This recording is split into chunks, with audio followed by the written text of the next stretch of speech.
एक गांव में मीना अपने पति रमेश के साथ रहा करती थी। वो लोग बहुत गरीब थे, जिस वजह से अपना घर खर्च चलाने के लिए वो लोग घर के बाहर ही दाल चावल बेचा करते, जिससे उनका घर खर्च आराम से चल रहा था। एक बार मीना दाल बनाने जा रही थी तो उसके पति रमेश ने कहा, मीना, मैं सोच रहा हूँ क्यों ना आज हम दूसरी दाल बनाएं। रोजाना एक ही दाल बेचेंगे तो ग्राहक कम आएंगे। ये तो आपने बहुत अच्छा सोचा है। तो बताइए आज किसकी बना लो? ऐसा करो, आज तुम मसूर की दाल बना लो, कल हम किसी और की बना लेंगे। ये सुनकर मीना ने वैसा ही किया और फिर उन्होंने अपना ठेला घर के बाहर लगा लिया। तभी वहाँ पर गांव का आदमी गोविंद आया और उसने रमेश से कहा, अरे भैया, तुम अपने घर के बाहर ही क्यों ठेला लगाते हो? इसे गांव में क्यों नहीं घुमाते? देखो भैया, जिसे खाना होगा वो यहीं आ जाएगा, और हमें वैसे भी पता है पूरे गांव में घुमाओ या एक जगह लगाओ, ग्राहक तो उतने ही आने वाले हैं। ये तो तुमने ठीक कहा भाई। आज किसकी दाल है? रोजाना तो तुम एक ही दाल बेचते हो। आज मसूर की दाल है और आज जीरा चावल बनाए हैं। अच्छा ठीक है, एक प्लेट लगा दो। ये सुनकर रमेश ने उसे प्लेट लगाई और गोविंद खाने के बाद पैसे देकर वहाँ से चला गया। गोविंद के जाने के बाद मीना ने कहा, अच्छा हुआ आज आपने दाल बनवा दी, वरना आज ग्राहक कम आते। हाँ, मैंने इस बारे में सोचा था। अब हम लोग इसी तरह दाल बनाया करेंगे। धीरे धीरे समय गुजर रहा था।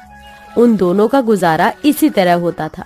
एक दिन मीना ने रमेश से कहा, अजी कब तक इस तरह चलता रहेगा? क्या हुआ? तुम किस बारे में बात कर रही हो? यही हम लोग कब तक इस तरह दाल चावल बेचते रहेंगे, क्योंकि इसमें इतनी आमदनी भी नहीं है।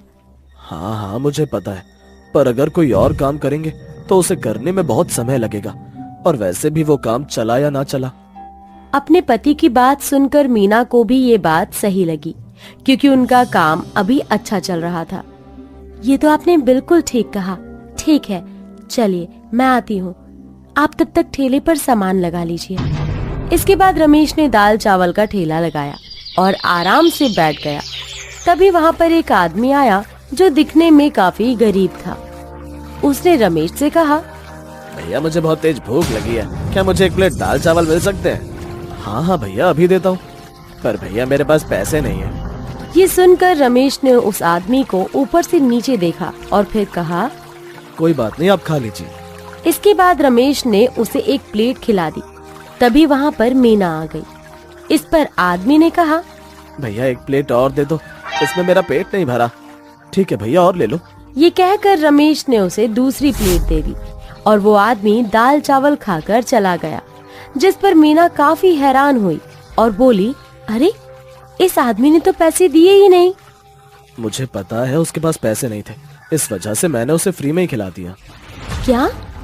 पर इस तरह तो हमें नुकसान हो गया ना। कोई बात नहीं, वैसे भी जब भगवान ने हमें खिलाने वाला बनाया है तो हमें किसी को मना नहीं करना चाहिए। ये सुनकर मीना बहुत खुश हुई कि उसके पति की इतनी अच्छी सोच थी। इसके बाद वो दोनों आराम से ठेला चलाने लगे। समय के साथ सब कुछ सही चल रहा था।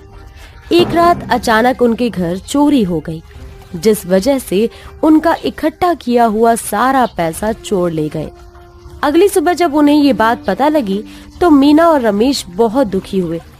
हे भगवान, ये क्या हो गया? अब हम लोग क्या करेंगे?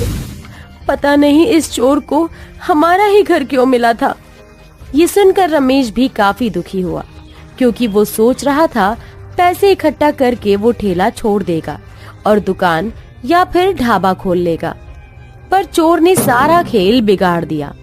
आज उन्होंने अपना ठेला भी नहीं लगाया, क्योंकि पैसे न होने की वजह से सामान नहीं आ पाया, जिस वजह से ग्राहक काफी हैरान हुए और गोविंद भी, जो उनका रोजाना का ग्राहक था, वो भी काफी हैरान हुआ। अरे आज इनने ठेला क्यों नहीं लगाया? चलो घर जाकर पूछता हूँ। ये कहकर गोविंद घर आया और उसने कहा, अरे रमेश, आज तुमने ठेला क्यों नहीं लगाया? क्या बताऊं, हमारे घर चोरी हो गई और चोर सारा पैसा चुरा कर ले गए। क्या तुम्हारे घर चोरी हो गई? ये तो बहुत ही बुरा हुआ। तो अब तुम ठेला नहीं लगाओगे? अभी तो नहीं लगा पाएंगे, जब पैसे का इंतजाम होगा तब हम ठेला लगाएंगे। अभी तो हमारे खाने के भी पैसे नहीं है। तो इसका मतलब क्या चोर सब ले गए? हाँ, वो सब कुछ चुरा ले गए। पर तुमने जाना नहीं क्या? नहीं, अगर हमें पता लग जाता तो हम चोर को पकड़ लेते। शायद उन्होंने हमें बेहोश कर दिया होगा। ये सुनकर गोविंद वहां से चला गया और वो दोनों काफी दुखी हुए। उस दिन उन्होंने खाना पीना भी नहीं खाया क्योंकि उनकी मेहनत की कमाई चली गई।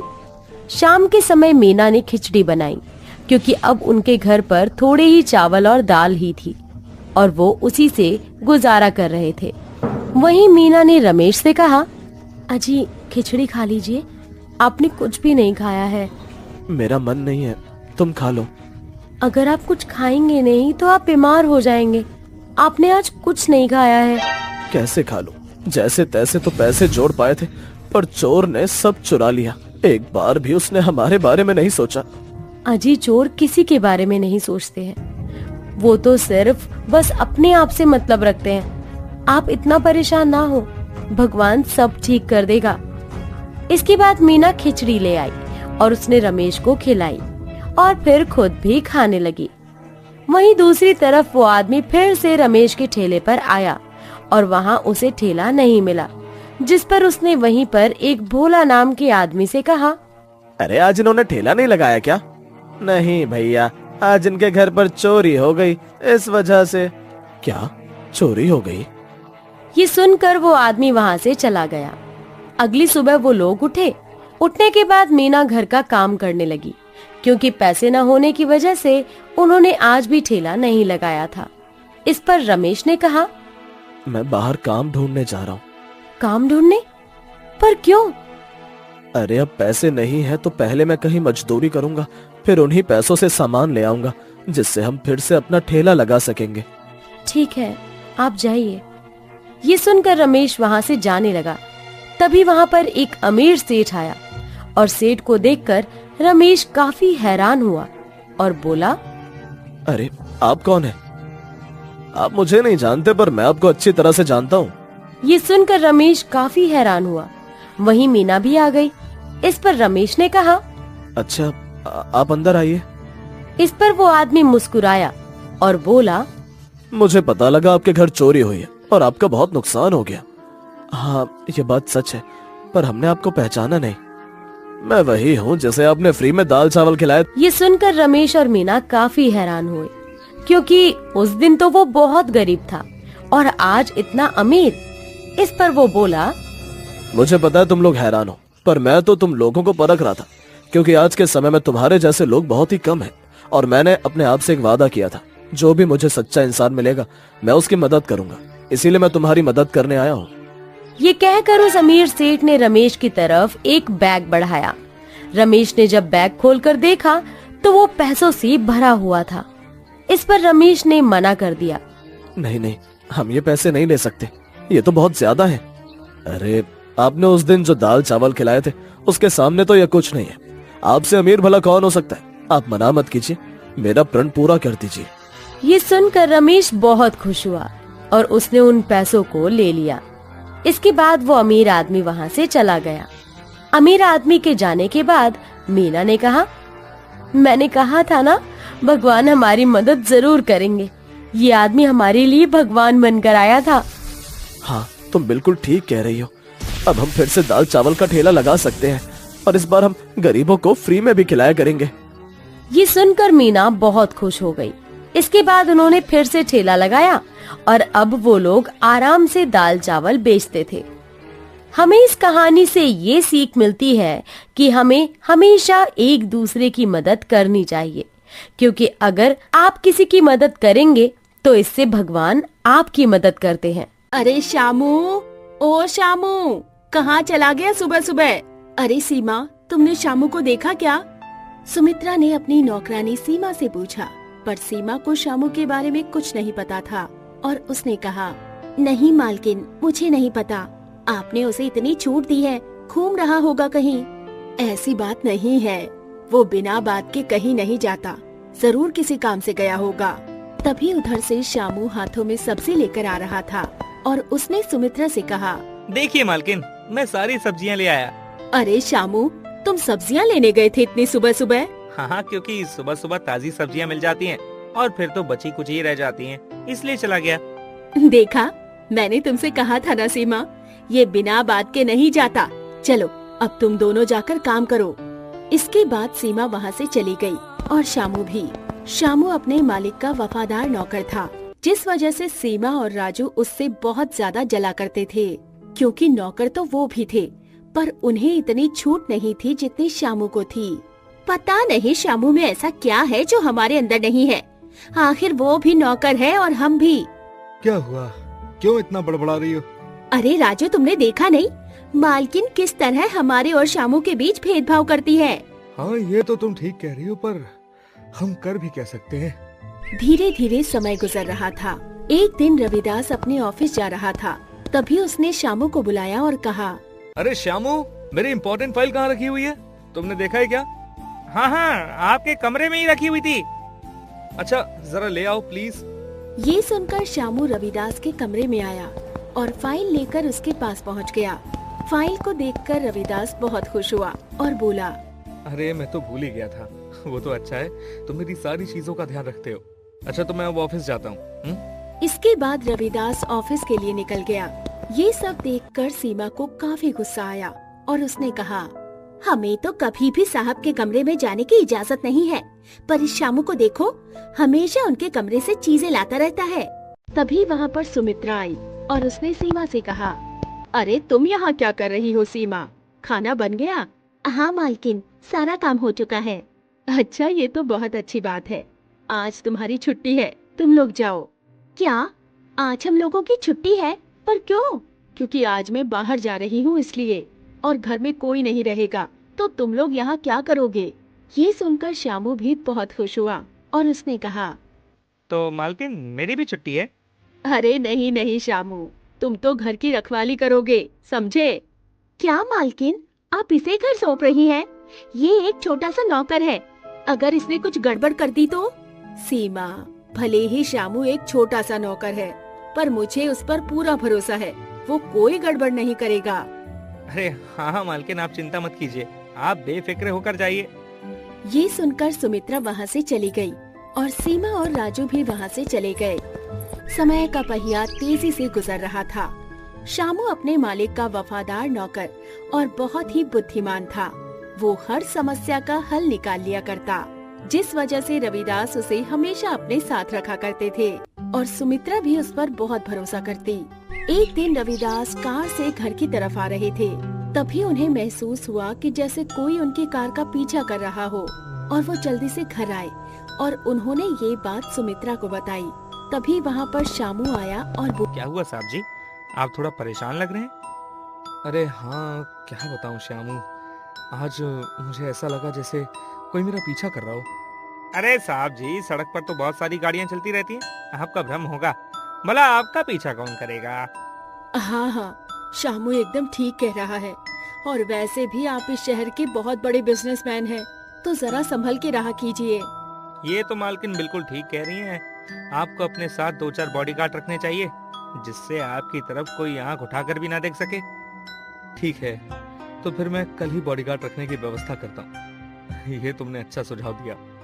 धीरे धीरे रात हुई। रात को रविदास को नींद नहीं आई, क्योंकि उसे अजीब सी बेचैनी हो रही थी। अगली सुबह रविदास ऑफिस में नहीं गया, क्योंकि उसकी तबीयत कुछ ठीक नहीं थी, जिस पर सुमित्रा ने कहा, आप डॉक्टर के पास चले जाइए ना। नहीं, मैं घर पर ही ठीक हूँ। आज मेरा मन नहीं हो रहा है ऑफिस जाने का। अरे तो एक दिन की छुट्टी कर लीजिए, कौन कह रहा है रोजाना ऑफिस जाने के लिए। हाँ, ये तो तुमने ठीक कहा। शामू से कह दो वो मेरे लिए कॉफी बना लाए। इसके बाद सुमित्रा शामू के पास गई और कॉफी बनाने के लिए कह दिया। वहीं रविदास और सभी हॉल में आराम से बैठे हुए थे। शामू कॉफी बनाकर लाया और वापस रसोई में चला गया। तभी अचानक उनके घर पर डाकुओं ने हमला बोल दिया। डाकुओं के एकदम हमले से सभी लोग बुरी तरह डर गए। रविदास और उसकी पत्नी काफी ज्यादा घबरा गए और इस पर डाकू ने कहा, जल्दी से बताओ सारा सोना कहाँ है, वरना अभी तुम्हें इस बंदूक से उड़ा दूंगा। हाँ? डाकू अपने हाथों में बंदूक पकड़े हुए थे।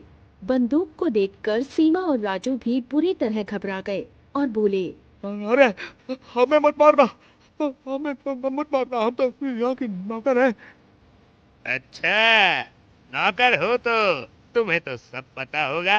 नहीं नहीं, हमें कुछ नहीं पता है, हमें छोड़ दो। अच्छा तो तुम बताओ, कहाँ है तुम्हारे घर का सारा खजाना, वरना अभी मैं तुम्हें ढूंढ दूंगा। ये सब देखकर रविदास और सुमित्रा को कुछ समझ नहीं आया और रविदास ने कहा, अरे श्यामू, ओ श्यामू, ये कहाँ चला गया? पर शामू निकल कर नहीं आया, जिस पर सीमा ने कहा, लगता है शामू घर छोड़कर भाग गया है। उसे पता लग गया था घर पर डाकू आने वाले हैं। नहीं नहीं, श्यामू ऐसा नहीं कर सकता है। अरे तुम लोग अपना ड्रामा बंद करो, पहले ये बताओ पैसे और जेवर कहाँ रखे हुए हैं, वरना अभी मैं तुम सबको भून दूंगा। ये सुनकर रविदास ने अपने कमरे की तरफ उंगली दिखाई, जिस पर एक डाकू रविदास के कमरे की तरफ जाने लगा। तभी अचानक तेज आवाज आई, जिससे पूरा घर थर्रा उठा। कौन है? कौन है इस घर में? कौन आया बताओ, मुझे बहुत जोरों की भूख लगी है, जल्दी बताओ। आवाज को सुनकर सभी बुरी तरह डर गए। डाकू भी घबरा गए कि ये आवाज किसकी है, और उसने रविदास से कहा, ये आवाज किसकी है? ये मेरी आवाज है, मैं यहाँ का शैतान हूँ, ये मेरा घर है। अगर तुम्हें कुछ भी चाहिए है तो पहले अपनी बलि देनी पड़ेगी। ये सुनकर डाकू को कुछ समझ नहीं आया कि ये सब क्या चक्कर है। वहीं रविदास और सुमित्रा शामू की आवाज पहचान चुके थे और वो समझ गए कि शामू डाकुओं को भगाने के लिए ये सब कर रहा है। रविदास ने डाकुओं की तरफ देखकर कहा, हाँ हाँ, हमारे घर पर एक बहुत बड़ा शैतान रहता है, वही हमें सब कुछ देता है, पर वो कुछ दिनों से भूखा है। लगता है आज तुम दोनों उनका खाना बनाओ। क्या? ये तुमने पहले क्यों नहीं बताया? अरे पहले कैसे बताते, तुमने तो कुछ बोलने ही नहीं दिया। अब जाओ, तुम तो मरो जाकर। ये सुनकर डाकू बुरी तरह डर गए, क्योंकि वे तो यहाँ पर लूट करने आए थे, पर आज उन्हें खुद ही यहाँ बलि देनी पड़ेगी। इस पर दूसरे डाकू ने कहा, नहीं नहीं, हम यहाँ पर नहीं रुकेंगे, चलो यहाँ से। अरे नहीं नहीं, ऐसे नहीं जा सकते हो, तुम चलो, तुम्हें बलि तो देनी पड़ेगी। पकड़ लो इन दोनों को। ये सुनकर उन दोनों डाकुओं ने अपनी अपनी बंदूक दिखाई और कहा, पीछे रहना, सभी पीछे रहना, कोई हमारे पास मत आना वरना मार देंगे। डाकू के जाने के बाद सुमित्रा और रविदास की जान में जान आई। तभी शामू बाहर निकल आया और बोला, चले गए क्या? श्यामू चले गए, आज तुम्हारी वजह से हम बच गए, वरना डाकू सब कुछ ले जाते। आप चिंता मत कीजिए, मैंने पुलिस को भी फोन कर दिया है, वो आ ही रहे होंगे। ये सुनकर रविदास और सुमित्रा बहुत ही खुश हुए और सुमित्रा ने उन दोनों नौकरों से कहा, देखा, तुम लोग तो घबरा गए थे और कह रहे थे कि हमें मत मारना, जबकि शामू ने अपनी जान की भी फिक्र नहीं की, इसीलिए हमें इस पर विश्वास है। ये सुनकर उन दोनों को अपनी गलती का एहसास हुआ और सीमा ने कहा, हमें माफ कर दो शामू, हमें नहीं पता था कि तुम इतने वफादार और बुद्धिमान हो। अरे इसमें बुद्धिमानी की क्या बात है, जब भी समस्या आए तो हमें उसका डट कर सामना करना चाहिए। अच्छा तो अब मैं आप लोगों के लिए खाना बनाता हूँ, वैसे भी डाकू तो भाग गए। ये सुनकर सभी बहुत खुश हुए और इसके बाद शामू सभी के लिए खाना बनाकर लाया। और अब सीमा और राजू शामू से जला नहीं करते थे, क्योंकि उन्हें पता लग गया था कि शामू बहुत बुद्धिमान नौकर है। हमें इस कहानी से ये सीख मिलती है कि इंसान छोटा बड़ा कुछ नहीं होता, बस आदमी बुद्धिमान होना चाहिए, क्योंकि बुद्धिमानी से वो बड़ी से बड़ी मुसीबत हल कर सकता है।